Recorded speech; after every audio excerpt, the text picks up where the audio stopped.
And good afternoon, everyone. This is Jason Horsch, owner of Xanadu Gallery. I'd like to welcome you to our podcast, and I'm your host, Jason Horsch, as I mentioned, and I am here today with my co-host and broadcaster, Barney Davey. Barney, welcome. Hi, Jason. Hey, How are you good doing afternoon. today? Great. How are you? I'm great. Glad to be here as always. Looking forward to this today. Looking forward to it, and it looks like we have a lot of interest amongst registrants as well. This is one of our best registered broadcasts, so apparently we're all very interested in self-promotion. And with that, Barney, let's dive right into the topic. I thought it would be helpful if we could just briefly look at an outline of our conversation today, and I'm not going to read through that, but those in attendance can look at it to get a sense of what we're going to be talking about. But let's begin this conversation by maybe defining a little bit what self-promotion is. And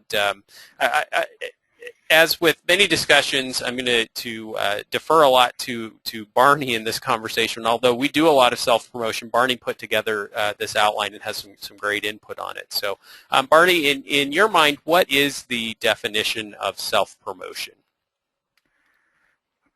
Well, let's face it, as an artist, you're an entrepreneur, whether you're, and this goes for any small business, but I think it particularly applies to being an artist, you have to find a way to get people to be aware of what you're doing.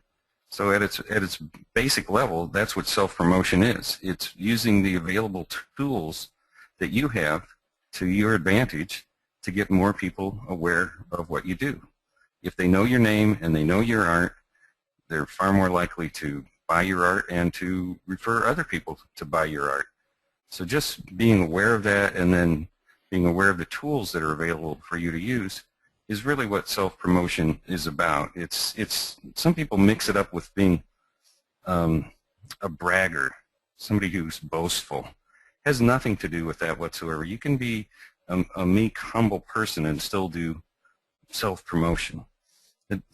You can't be so shy that you're afraid to talk to people, but you don't have to be a puffed up bragger that just turns most people off. So just being aware of what the tools are and how to use them, and then consistently applying them is what self-promotion is and how you make it work for you to be more successful in your career.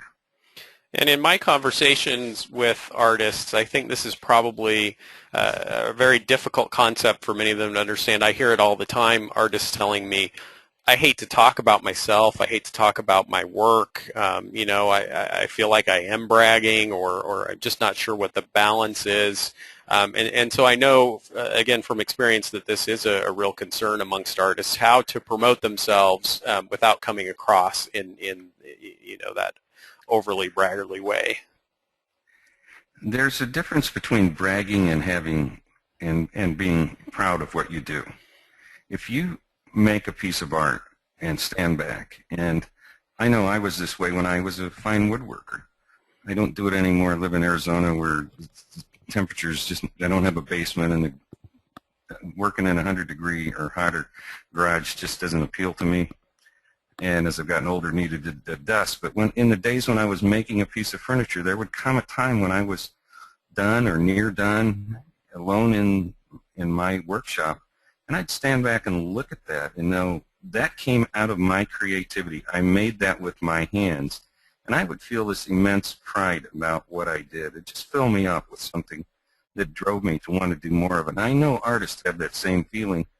If you can find a way to exude that kind of feeling to show that you're proud of what you do, not that you're boastful, but that you're proud of what you do, then that is how you talk to people about what you do. And it comes across as confidence, not braggadocio. Confidence is sexy. You don't have to be the best looking person. If you go into a room of people and look at who's getting the attention, you'll find that the people who exude the confidence, the most self-confidence, often are the center of attention. And it's not because they're standing there bragging and talking louder than anyone else. It's because they have some kind of almost magnetic quality about them. So that's kind of on a high level, but you can do the same thing. If you're proud of your work, you should be proud to talk to other people about it. You may need to practice about it. It's some of us haven't had public speaking experience, so you need to practice. Practice in front of a mirror, practice while you're painting, practice what you would say to people when you want to talk about your art. And so you get comfortable with a little bit of patter so that you say things in the same way. And you smile when you're saying it. Make yourself happy. You're proud of this. Share that with other people. Not sharing what you do, but how you do it and how you feel about it. You can do that without bragging. I guarantee it. And what is the, I've seen this question come across in a lot of the emails, what's the difference between self-promotion and marketing and advertising and public relations? These are all tools that kind of interact with one another at different levels, and I think sometimes there's some confusion about self-promotion versus marketing or advertising. It's self-promotion it doesn't have a sharply defined edge to it to say this is and this isn't. So to some extent, all of these things kind of go together, but marketing, advertising, particularly advertising and public relations, those are things that are third-party systems that you put in place to try to drive awareness for yourself. So in some ways it is gaining self-promotion to let people know about you, but it's working through a third-party system. I think of self-promotion being more along the lines of something that you are personally involved in, so that your stamp is on it, that you're actively participating in it. You can have an advertising program or a public relations program, and somebody else is managing it, and you really have very little to do with it. Whereas self-promotion, you have a greater degree of interaction with the things that you're doing. Okay, excellent. And let's talk a little bit then about some of the skill sets that an artist would need to have in order to successfully promote themselves. Okay. Well, and we've touched on a little bit of them already. Yeah, I mentioned public speaking, and I know the idea of public speaking is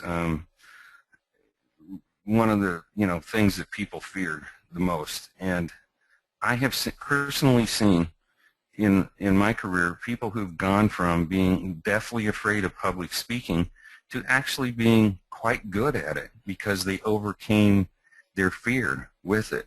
It is purely just a fear. You can, through practice, get to learn to be comfortable talking in front of a group of people. One of the best ways to do it is consider joining a Toastmasters group. They take in any type of person and help you refine your skills, learn what your strengths are, and be able to present yourself so that you can talk comfortably and naturally to whether it's just a small group of 3 or 4 people or a large group of several hundred people. Another way to do it is maybe start off offering to talk in front of, if you have children or grandchildren, come to their school and talk to children. Most people have an easier time going in front of a group of children than they would possibly a group of adults. However you do it, if you are willing to try, you can overcome it. I've often suggested this to artists as an idea for how to become good at public speaking, and that's take a subject that you're interested in. Maybe it's the history of the art in your local area, or maybe it's a famous artist in your local area, or could it be Renoir, or a certain art movement, something that you're willing to dig into and get a lot of information, become sort of a quasi-expert on it, to the point where you can put together a short 30-minute, maybe up to an hour talk that you're willing to go give to a Rotary group or a Kiwanis or your Chamber of Commerce. Most of these places are looking for people who are willing to speak, and you're not going to be as good when you start, but if you're willing to get out there and start, you can become adept at public speaking to the point where you can add it to your skill sets and make yourself more presentable and increase your self-promotion in ways you couldn't otherwise. So if you're talking about your local, a famous local artist, you're not really talking about yourself, but the the halo effect of that is that people are going to become interested in you. What do you do? Can I see your art? What kind of art do you make? How can I help? How can you help me with the art that you're making? And speaking from kind of the gallery side of things, where I have an opportunity on a day-to-day basis of interacting with customers, I feel like my experience in public speaking has been incredibly beneficial there. And I also will second what you've said in that speaking publicly is certainly a learned skill. As a child, I was a very introverted, terrified of public speaking. In a lot of the same ways that I might have been terrified of learning how to ride a bicycle or any other skill that I didn't know. And having the opportunity to begin public speaking, I feel really has been the most valuable tool that I have in my tool chest in terms of being able to sell artwork. And I speak now not only to customers in the gallery and sometimes to groups of customers, but also in terms of speaking to groups of artists. Just a very valuable skill to have. If anyone has had the opportunity to be at one of your live workshops, they would be surprised to know that you ever had any issues with speaking, because you do it naturally. It comes out of you fluidly.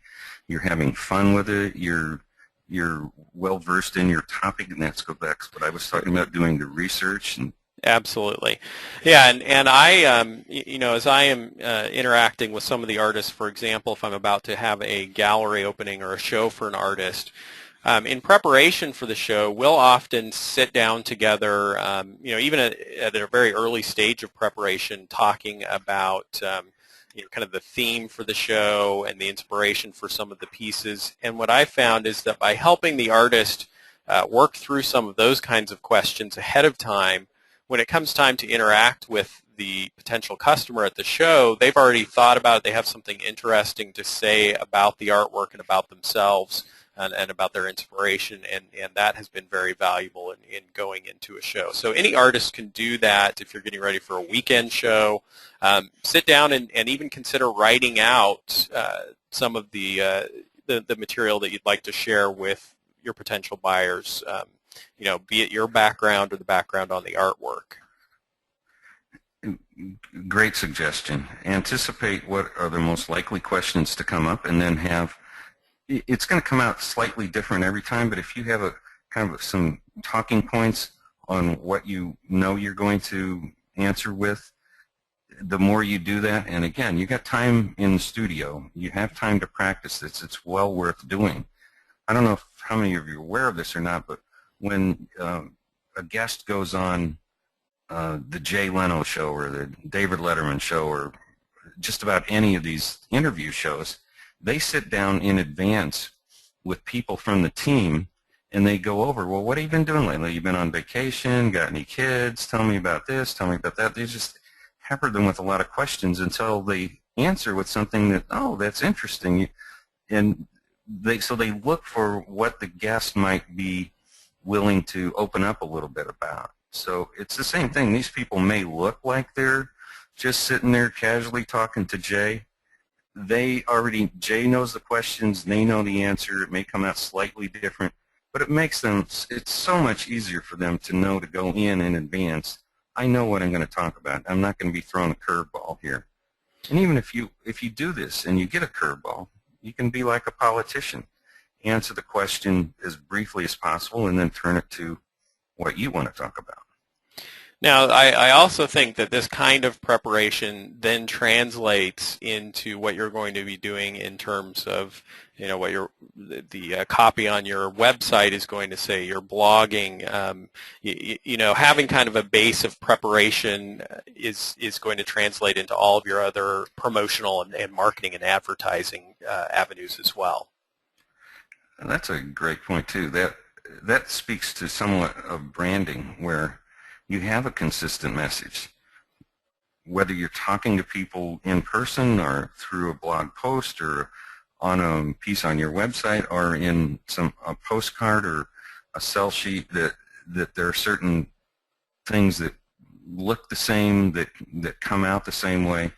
And as you work on that, you'll refine and find that this comment resonates more with others. You and I were surprised, Jason, that the art of self-promotion was as popular as it is with the turnout that we had. So we didn't know that in advance, and I mean, it's great news for us. We can work on that and build on it and maybe do more along this lines if there's continued interest in it. You'll get the same kind of feedback as an artist that people, I can see people's eyes light up, or they ask me more in-depth questions about that. Well, that's your key, that you need to know. I want to focus more on that.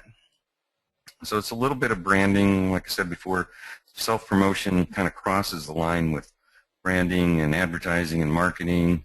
It kind of all mixes together, but it's really about you and what you do as a person. And what kind of opportunities should an artist be looking for in terms of self-promotion? You know, you're not going to be promoting yourself much if you're locked in your studio 24 hours a day, 7 days a week. They're around you everywhere.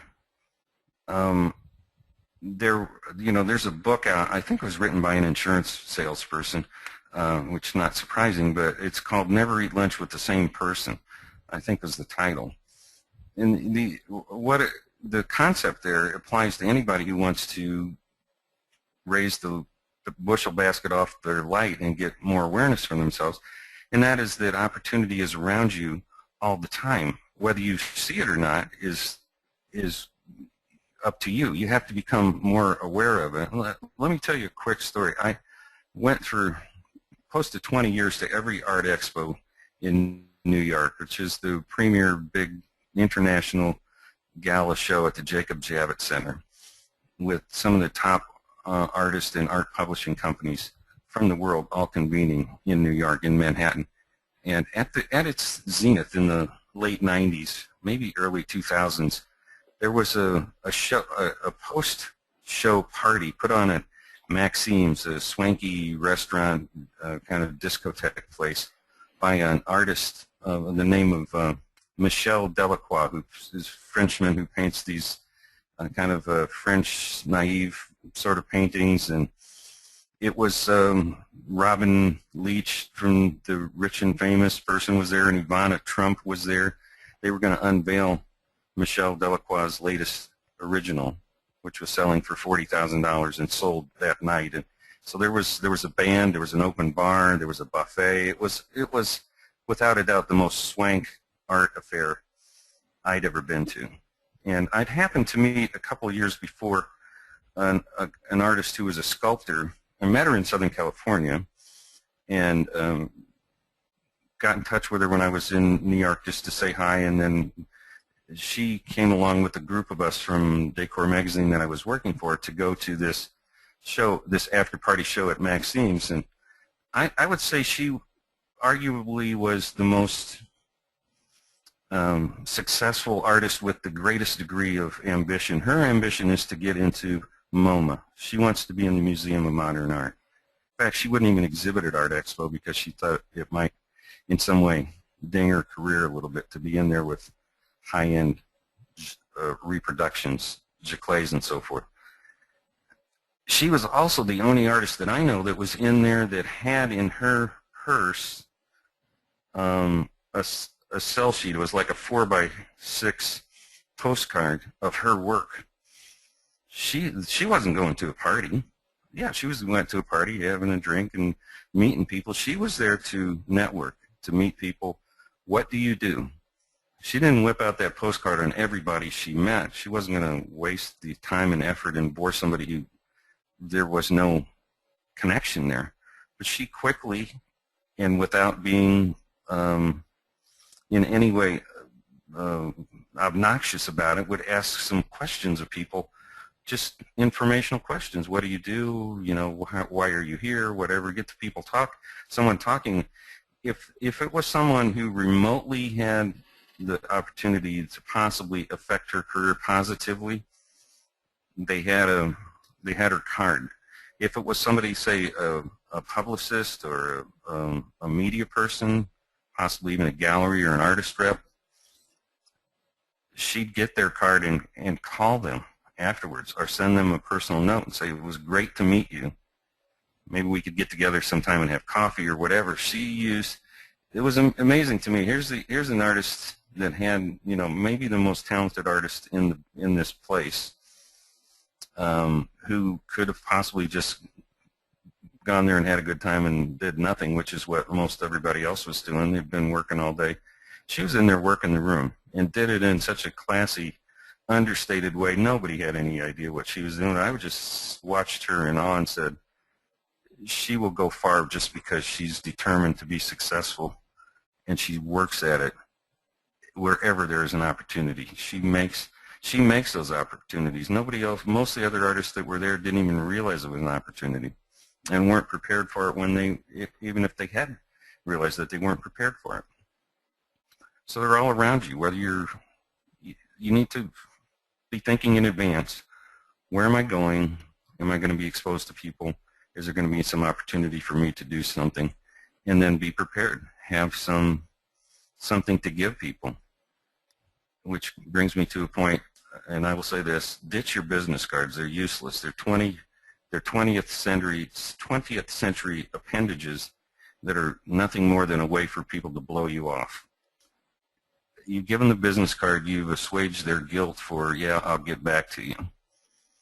And it's not going to happen. It just doesn't work. You give them, if there's an opportunity for you to possibly connect with somebody, give them something that has a call to action on it. If they're really important, do like Carol. Give them something with a call to action and say, can I contact you? Take it to the next step and you be in control of it. It works. It's just being aware of opportunities and then acting on the opportunity. And I'm sure that many artists, including many who are in the audience today, would say, oh, you know, I'm just afraid that I am going to be that annoying, pesky, irritating artist. And my response to that is, if you're concerned about it, you're probably not going to be, because you know, just naturally, just being yourself, you're not going to go overboard.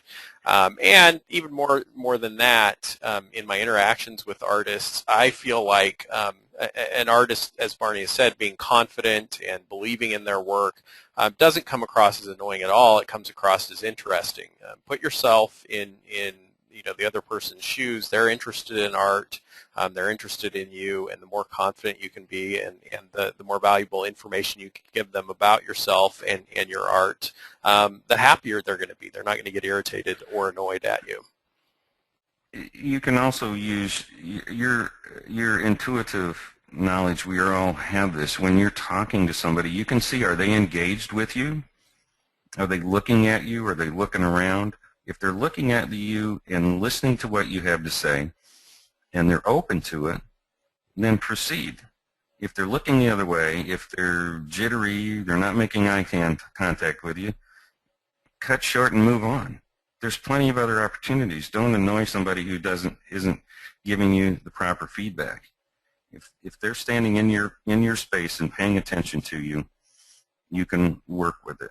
If they're not, move on. That's where the people who are clueless are the ones who get dinged for being a bragger or just a shameless self-promoter, who are just pitching without any awareness of the circumstances, whether they're getting feedback. If you're in that one-on-one and the feeling is good, you got a good rapport going on, work on it. Take advantage of it. If you at any point you feel like it's not working, you can back off. There's plenty of other people in the room for you to move on to the next person. And so, you know, that gives us some good conversation, some good ideas on a kind of a one-to-one level in terms of self-promotion. Now, what about taking it kind of the next level and talking a little bit about publicity? Okay. Just to make a distinction between publicity and press releases, press releases are sort of, you're pushing an idea out. I have a gallery opening. I just got announced. I just won an award. Here's something newsworthy about me. I want to get it into the media. Nothing wrong with that. Do as much of it as you can. Publicity, on the other hand, is getting interest from a media person, whether it's a blogger, somebody with a television personality, a radio personality, a journalist in a local newspaper or local magazine or regional magazine. Those are all great prospects for publicity. And with publicity, what you're looking for is somebody who will write a story about you. There's nothing greater than publicity, in my opinion, because it gives you implied third-party endorsement. This person's the real deal. Advertising and press releases will get you out there, but it's obvious they're coming from you. Publicity, on the other hand, is coming from, Phoenix Home and Garden magazine, which, by the way, does do pieces on local artists. How do those artists happen? Well, sometimes they're recommended by galleries. Sometimes the writer is looking for a certain look and has an artist. Many times it's because the artist or the representative for the artist has developed a relationship with that media person, so that when an opportunity that fits with what they might be doing on their media schedule, their editorial schedule, I'm going to be writing about florals or abstract florals or pet portraits or whatever it is. If they have somebody already in their Rolodex that they know, that's going to be somebody they're much more likely to go to, especially if that person has been around them, developed some kind of relationship with them, maybe suggested stories to them for other artists or events, and in some ways tried to be helpful to them. That goes above and beyond. It's kind of to give, and it works with media people. If you understand, if you're bent on getting into Phoenix Home and Garden magazine, what you want to do is go online, look up their advertising schedule, and their media kit, which almost always will contain their editorial schedule. So you can see that in December they're going to cover this topic, and that's of interest to you. So then you can start laying the groundwork on how you could possibly submit something for potential consideration to have that media person contact you to include you in that story. And I'll mention here, just speaking in terms of working with magazines, we do an awful lot of magazine advertising, and of course, every publication will tell you that there is a, kind of a firewall between the advertising team, the sales team, and the editorial team. In other words, they don't want, and for good reason, and I understand this completely, you wouldn't want the readers of your publication to think that your editorial is all driven by your advertising. But at the same time, we've found that it's been very useful for us when we're advertising with a publication to ask for an introduction to the editorial team. And of course, the sales team is going to be very happy to make that introduction. And if we can then provide useful information to the editorial team, you can bet that they're going to be more likely to think of us than they would be to think of someone who doesn't have a relationship with the publication. So, I would definitely encourage you, if you are ever spending money on advertising, to also be aware of what's going on the editorial side of that publication.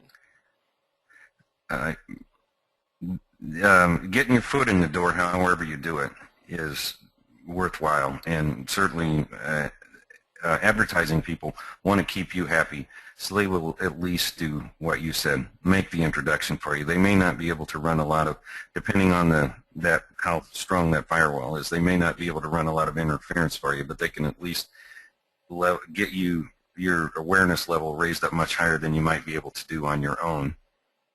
I encourage artists who are interested in publicity, and I encourage you to be interested in publicity because it's free and valuable and important, to look around you, starting locally and maybe regionally, to figure out what are the media outlets in your local area.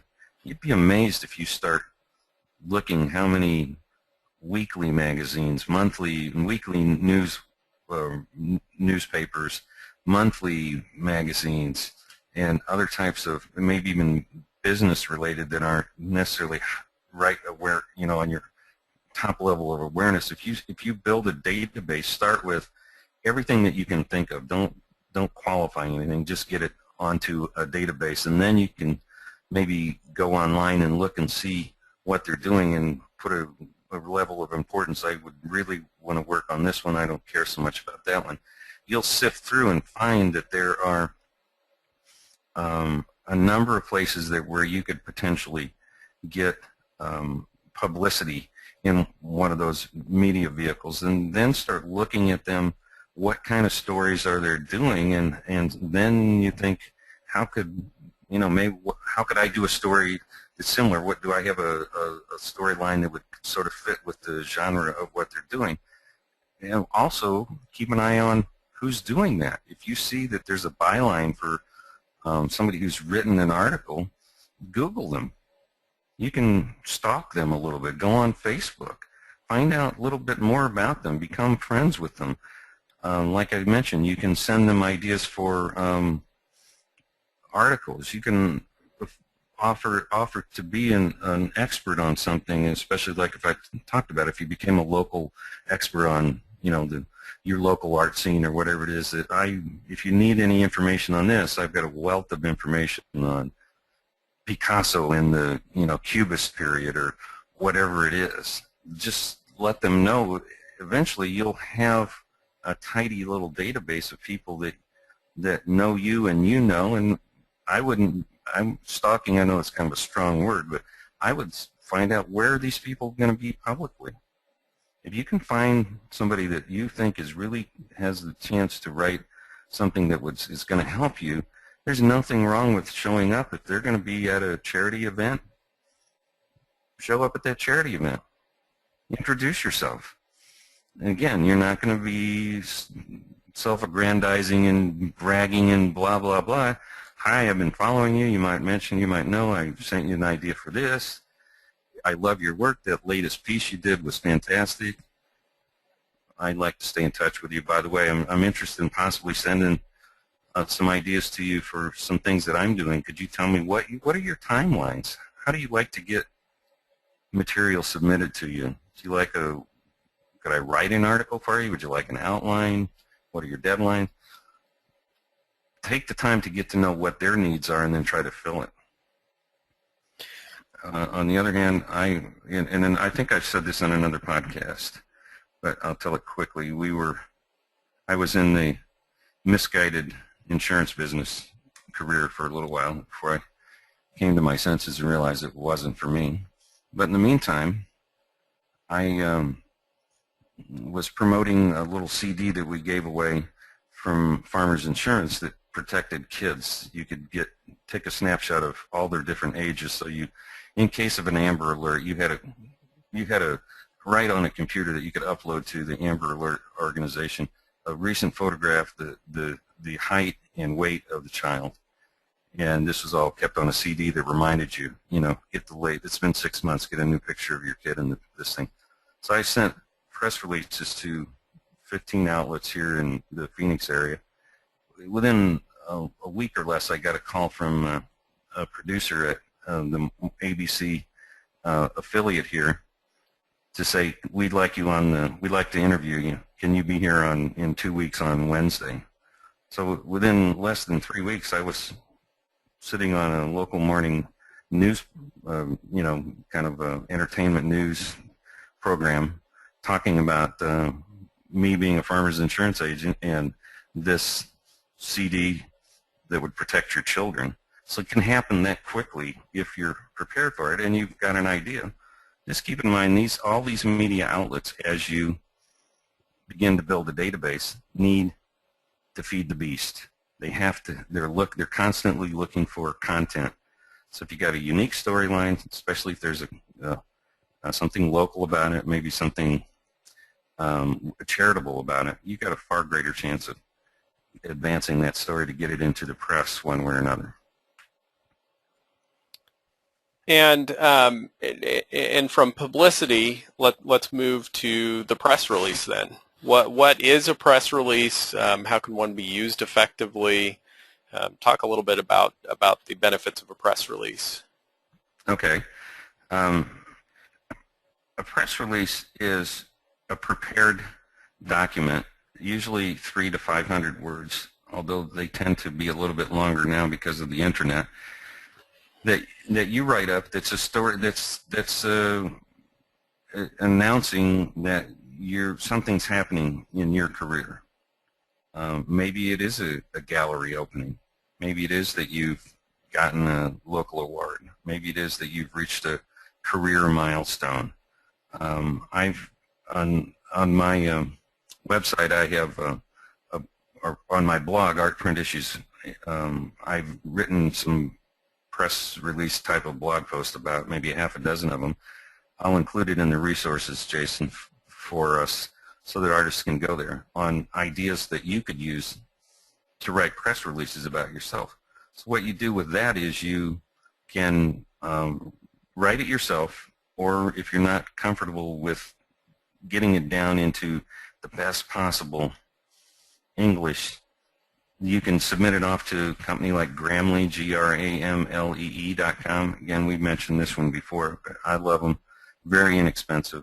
They will take your written words and then under 24 hours polish it into something that you're proud to send off as a press release. And you can use sites like prweb.com or prlog.org. There's dozens of them. These are places where you can submit a free press release. You submit it, tell them what day you want it to go out on, and it will be published and be available on Google. It'll be keyword. Some people can search for it in keywords. If it's of interest and a journalist is looking for a story on something that's related to some of the keywords in your press release, it's possible that a journalist will actually just run your press release as filler for their whatever media they're doing, or might even call you and say, that's interesting, I'd like more, can you send me some other information, or I possibly want to interview you for a story. But this is a very affordable way to get, again, third-party. It's not as strong as Publicity, but it does give you third-party implied endorsement for what you're doing, and it also creates links back to your website or your blog, which is very helpful for search engine optimization. If you're doing throughout the year, if you're doing things of importance, whether you're having a holiday sale, or you are having that grand opening, or you're going to be appearing at some trade show or pardon me, juried show, or whatever the case might be, you can send out a press release. It's free to do, easy to do. There are plenty of, you can just do a Google search for how to write a press release and come up with tons of great articles. Tara Reed, T-A-R-A-R-E-E-D, is somebody who's written extensively on licensing. She's got a great little ebook on how to write a press release, and it's more slanted for artists. So you could just do a Google search for Tara Reed press releases and come up with that ebook, which also has a bunch of great resources in it as well. I think it's also, kind of just talking about both publicity and press releases, to think a little bit as well about who it is that you're trying to get to. Who is, that end audience that I'm trying to reach? Who is it that's going to be most interested in what I have to sell? And kind of work your way backward from there. Okay, what publications are they reading? What TV shows are they watching? What local TV shows or radio shows are they following? And then what kind of content would be of interest to them and would get to them, and you can kind of also look at just as you've mentioned, Barney, looking at what other people are doing to get to them and craft something that is very similar. And we've had some real success in the gallery in terms of promoting shows by doing exactly that. And sometimes we end up going through outlets that we might not have initially imagined. I had one artist whose work tended to appeal to kind of the engineering type civil engineers and that kind of thing. And by knowing that, by having observed a lot of her buyers were those kind of buyers, it pushed us to promote her shows in some publications that we might not have otherwise done. So, sometimes thinking a little bit outside the box and just being very observant and thoughtful about the world around you and your customers that you're trying to reach can be very helpful as well. I'm glad you mentioned that, because that's another good use of a press release. I talked about releasing it through a press release organization like PRWeb or prlog.org, but you can also submit them directly to like an engineering publication that or the Arizona Republic or Phoenix Home and Garden Journal or whatever you have on your target list of I want them, I want that organization, and particularly if you have a name of somebody, I want a specific person to be receiving this press release. In that case, you do your best to find out the name of the person and write them a personal note that you're not just spamming them with a press release, but you're sending them, maybe even mailing it to them, making the contact more personal. But you can take a press release, nothing wrong with that at all, and directing it right to somebody so that you do. That's the rifle approach opposed to the shotgun approach. I want this person to. I'm doing my very best to make sure that this person or this media organization is aware of this press release. One other thing that goes along with press releases. Sorry, Jason, do you want to jump in there? Oh no, you're fine. Okay. Having worked for magazines for many, many years, I was always astounded by how few of our artists or advertisers took advantage of the publicity columns that we had. We'd have monthly features on different, here's new releases, or just different kinds of features that would be repeated every month, and those were submitted. This was just stuff that was, we were going to put in the magazine every month. Somebody was going to get some mention in that magazine. Those things aren't worth a whole lot of effort, in my opinion, because I don't think in most cases they generate a great deal of response. But if you're throwing it into the mix, into all of these other things that you're doing, and you're already creating a press release, and you're looking, I keep picking on Phoenix Home and Garden, but what the heck, I'm sure in there they have some monthly sections where they just do a brief, here's something, and here's the contact, and here's how much it costs, and that's it. And if you become aware of what those publicity columns are and get that on your schedule, you can knock something like that out, and once you get the hang of it, you can submit something like that in 15 or 20 minutes of your time. Here's the JPEG, here's the description, here's the contact information. Send it off and you're done. It's just another way to make another impression. Jason, I know you've talked about it a lot, and so have I, that you need 7 to 10 touches to convert somebody into a buyer. People don't come in your gallery and just buy stuff the first time you see them. I'm sure you have to work that. Sure. Some of them do, but by and large, it takes a lot more effort than that. And I remember several years ago, we were going to be having a show for one of our artists, and we kind of pulled out all the stops and put out all the promotions, did some advertising, sent out press releases, got the show on all of the local newspaper calendars and the magazine calendars, and several days before the show even opened, we had a couple come into the gallery, and they walked right over to one of the walls and one of the paintings on the wall, and they said, we feel like we just have to buy this piece because everywhere we turned, we would see it. We saw an advertisement for it in 2 different magazines. We read a little blurb about it in the Arizona Republic about the artist, and it just seemed like we couldn't get away from it. And I think it's interesting how sometimes you can almost feel like that's happening, and we've all experienced this where maybe in our normal daily life we drive around on the streets and we never notice a particular model of car, and then for some reason a friend of ours buys one, and all of a sudden everywhere we look we see it, and there's just something that happens to us when something like that occurs, when we're made aware of something that is very powerful, and that's been a very important tool for us in marketing our artists and our shows. Breaking through that wall of just people have their filters up, but if you can find that crack and get the message streaming in, this kind of thing happens for you. And it won't happen unless you work at it.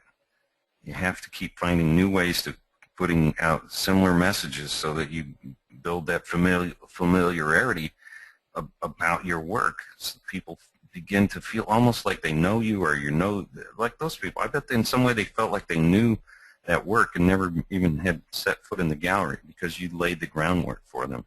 Yeah, absolutely.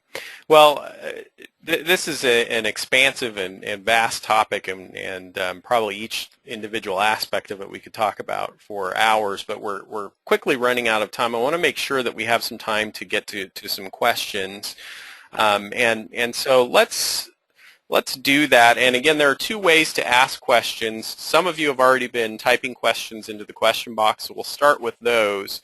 But if you'd like to ask a question audibly, go ahead and click on the yellow hand icon. I went ahead and put everybody's hand down since I wasn't sure if you still had a question, but if you have a question and want to come in audibly, click on that yellow hand icon. Let's start. Boy, and we've got just a ton of great questions. And I don't have a name on this one. Last name is Fritz, but he says, or she, could be he or she says, I respectfully disagree that self-promotion, PR, advertising are separate in terms of who is doing the marketing. In today's digital world, the artist has the wonderful opportunity to be all those, to use all of those tactical tools. And I think actually we would agree that you kind of have more direct access and can be more in control of your publicity and marketing than you've ever been able to in the past. I wouldn't disagree with that either. I think I was making the distinction about those artists who've built an organization to the point where maybe somebody else is handling their advertising or publicity, and the artist is not as involved in some aspects of it.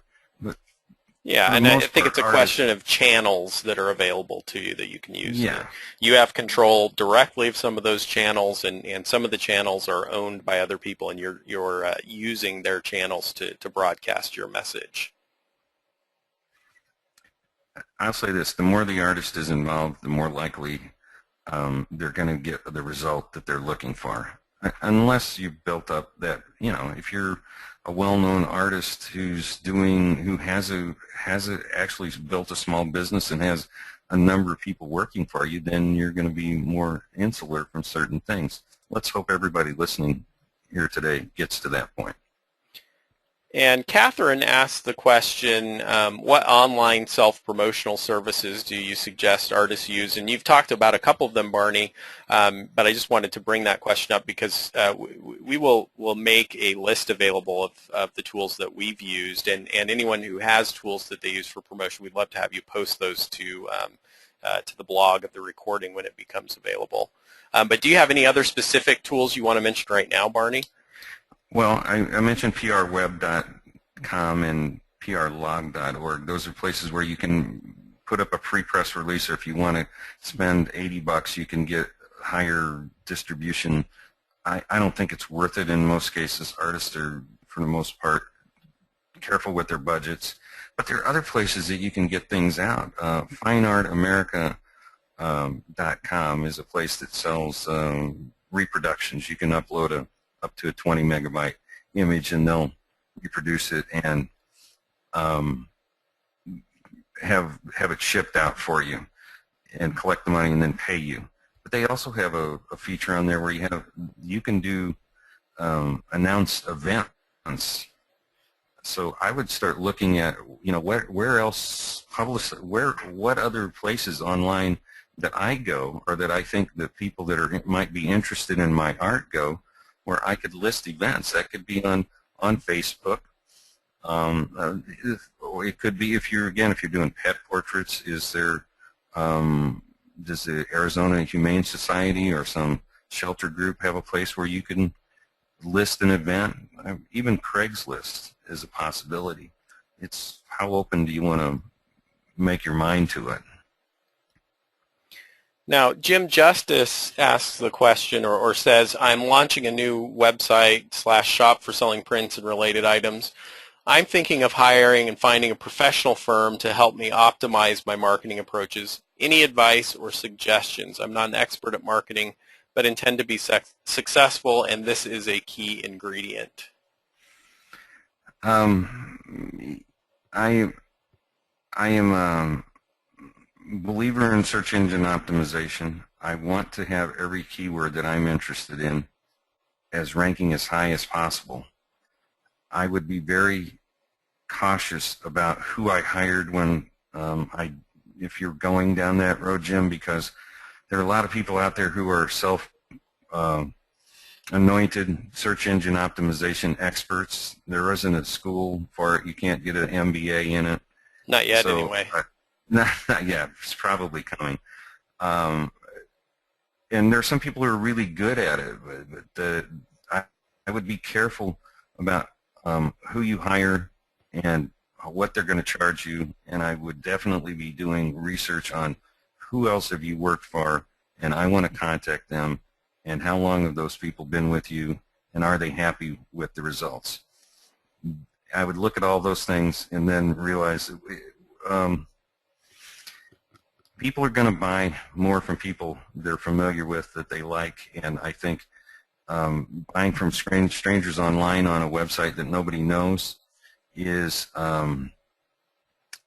it's a top. I wouldn't hang my hat on that. I wouldn't try to become successful on that. I would say that would be a secondary goal to the more primary goal of networking and getting to know people through interaction personally at events, public speaking, going online, joining LinkedIn groups or Facebook groups where you can have an interaction with people and get them to know you. Those kind of relationships are going to be greater than spending a lot of money having a search firm drive stranger traffic to your site. I'm not at all opposed to it. I just wouldn't place as high importance on it as some other things that I think can give you better results and probably for spending less money. Excellent. Let's try and bring in a question now, a live question, and I'm going to go, or try to go anyway, to Laura Hill. Laura, are you there, and did you have a question? Nope, and nope, apparently I've lost Laura. Let's try one more. Andrea Levin. Andrea, are you there, and did you have a question? Well, I am not having a lot of luck, unfortunately.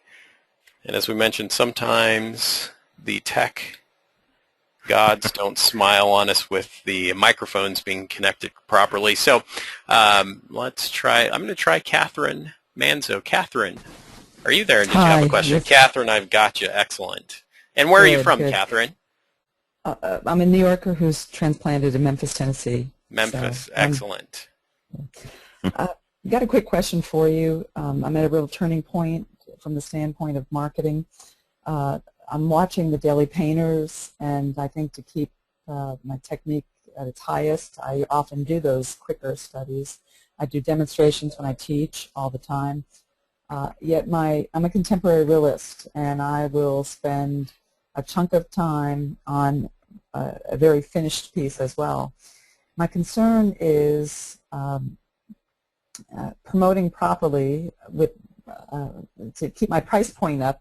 If I were to attempt to sell the sketches, I have to certainly garner enough income from the long-term pieces, and I don't want one to sort of undermine the other in the same way that you discussed earlier, Barney the gal who didn't want to do prints because she was concerned it wouldn't get her into MoMA or prevent her from getting into MoMA.